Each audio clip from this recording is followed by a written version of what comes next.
Makes the franchise so popular is the returning characters, who add a layer of familiarity and heart to each film. Addison, in particular, is the face of the Zombies franchise, as she helped integrate Zed and the rest of the zombie kind with Seabrook's community. Addison has always had a personal connection to the monsters in each film, and all signs point to her further involvement with the vampires, the Daywalkers, and the monsters who come after them. In today's video, I'll break down the evidence pointing to her continued connections. Weird. Number 1. Monster Sympathizer. From the beginning, Addison has always felt sympathy for the monsters. She grew up in a society that despised them and had systems to keep them separated. In the first film, zombies rarely interacted with humans until Addison met Zed and the pair fell in love. Together, they showed the world that zombies were still people deserving of compassion, ultimately resulting in the full integration of zombies into Seabrook High. After successfully establishing the zombies' place in Seabrook's social structure, it's only natural that Addison begins to view all monsters differently. Although she grew up with specific stories about them or preconditioned beliefs, she has recently learned not to judge a book by its cover, and that she wanted to give other monsters the same opportunities. So she reached out to help the werewolves in Zombies 2. Most people, including Zed, believe the werewolves are dangerous and will only hurt Addison in the long run. Fortunately, Addison doesn't back down amid their warnings and helps the wolves relocate their moonstone, which is necessary for their survival. Zed eventually returns and assists the wolves, pushing their community toward peace once more. However, it's clear that without Addison, these monsters would continue living in the shadows of humanity, incapable of advocating for themselves. Since Addison looks like a normal human, she has the privilege to stand up and speak out, which could save countless monster lives. We came here to help! Come on, everyone, we got this!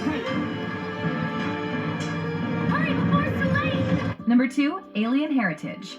One of the most prominent things about Addison that will always connect her to the monsters is that she's one herself. Though a cheerleader and fairly popular, Addison starts to feel out of place in Seabrook during Zombies 3. She doesn't believe she fits in with her peers, and as her senior year draws to a close, the sense of displacement only grows stronger. Desperate to find where she belongs, Addison investigates the monster groups, believing she might belong to one of them, albeit with dormant abilities. However, it's later revealed that Addison belongs to an entirely new group of monsters, aliens. The aliens debut in the third film, and we learn that Addison's grandmother was one of them, making her part human and part alien. She doesn't have much time to explore this new identity before the film ends, so Dawn of the Vampires might have a subplot exploring this facet of Addison's identity, something she could use to strengthen her bond with the vampires or Daywalkers. It's also possible that aliens may have connections to monsters on Earth that we don't know about. For example, the Daywalkers are individuals who control the power of the sun.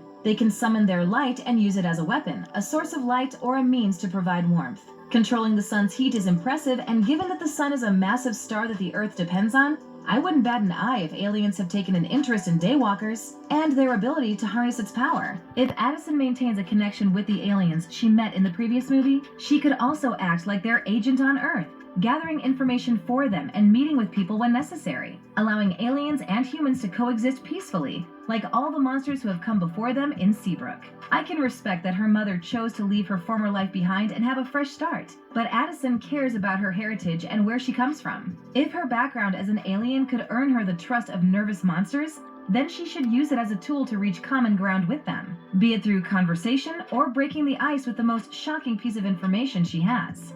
Mom, Grandma Angie was an alien. But that's impossible. Misty, tell her it's impossible. Number 3. Mentor Role. As we've covered, Addison often takes it upon herself to help monsters find their place within society. She's done so for zombies, werewolves, aliens, and potentially merfolk so far. And it's only a matter of time before she's knocking on the vampires or Daywalkers' doors. Several trailers have revealed key information about the film, including the names and personalities of the vampire Victor and Daywalker Nova. Victor is an outgoing vampire keen on peace, suggesting his kind hash out their differences with their mortal enemies, despite the disapproval from his friends. In contrast, Nova seems like the popular girl among the Daywalkers, the one her peers listen to and depend on when a decision needs to be made. I believe Victor and Nova represent Addison's two conflicting sides of personality. Victor is the part of Addison who feels left out, abandoned, and misplaced. He's a misfit among his peers because of his desire for unity, and his passion for peace personally drives him. While Nova may also want to establish peace between their two kinds, she's less likely to break away from the status quo. She's also popular and at the top of her game. However, it does not look like she's received any repercussions for trying to reconcile with the vampires or working with Addison. From the trailers, we know that Addison, Zed, and their friends find themselves stranded on a road trip gone awry. Instead of searching for a way home, Addison jumps at the chance to stay at Camp Rayburn as a camp counselor. She knows she can help these two groups coexist, and she sees something in Roman and Caden that puts her in a mentorship role for either monster, coaching them through exercises, correcting negative behaviors, and leading their groups. Nova also reminds me of a young Addison, so it's no surprise that she's taken her under her wing. Addison's new role as teen mentor and monster counselor may lead to the profession she didn't know she was looking for. We come from a town called Seabrook, where all monsters live together in peace. How about ziplining? Oh, I think we've had enough fun for one day.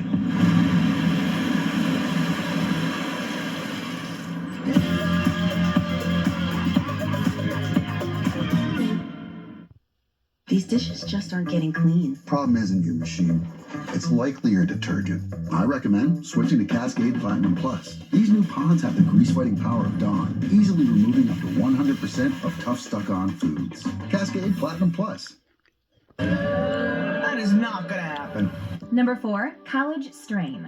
In the third film, Addison and Zed must decide what they want to do with their futures, and what those decisions mean for their relationship. As the deadlines for college admissions draw near, Addison starts to spiral, believing she does not belong among her peers, and must have connections to one of the monster groups. For most of the film, she spends most of her free time with the werewolves, believing she could be one of them with dormant abilities. While Zed tries to talk her out of the theory, she must learn it by interacting with the wolves and the Moonstone. As it turns out, Addison wasn't a werewolf but something else entirely, which flung her into a sense of existential dread. Learning about her alien heritage in her senior year of high school probably wasn't ideal, as Addison needed to know about her otherworldly family members, her new appearance, and her newfound abilities, while choosing which colleges to apply to. In the trailer for Dawn of the Vampires, we see Addison cheering at Mountain College, where she stands near the bottom of a pyramid with an exhausted smile. I can only judge this scene based on first impressions, but Addison looks exhausted physically and mentally. In the trailer, she mentions how much she has missed her friends, so she might be homesick. It did seem like she needed the vacation Zed proposed, even if crashing his car and becoming stranded isn't what she had in mind. I wouldn't be surprised if the fourth film premieres with multiple plot lines that will combine to make a cohesive story. Addison has struggled with her sense of belonging in the past, and if she doesn't feel fulfilled at college, she may want a new job or a change of scenery. She may find that helping monsters overcome their differences as a camp counselor is a calling, not just a summer job, unlocking a life path where Addison never needs to say goodbye to her friends. We werewolves so admire your town, and we just came here to